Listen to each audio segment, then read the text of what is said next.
I'm in the mountains on the West Virginia border, and I saw sassafras. This is a sassafras tree here behind me. It reminded me almost 50 years ago, I took a training course in wilderness camping when I was a youth minister in Macon, Georgia. And they taught us about sassafras tea, how you make sassafras tea, and how do you know a sassafras tree.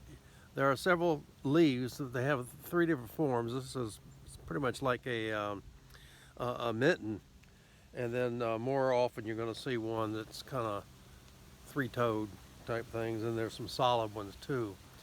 But to make the tea out of the root, so you can clean the root, split it up, take a knife maybe, and just kind of release the fragrance of it. You smell it, by the way, and it smells like root beer, sassafras root to root beer. And sure enough, it is. Boil the water, throw the roots in there, clean all the dirt off first, by the way, and let it steep for a little while, and you have sassafras tea.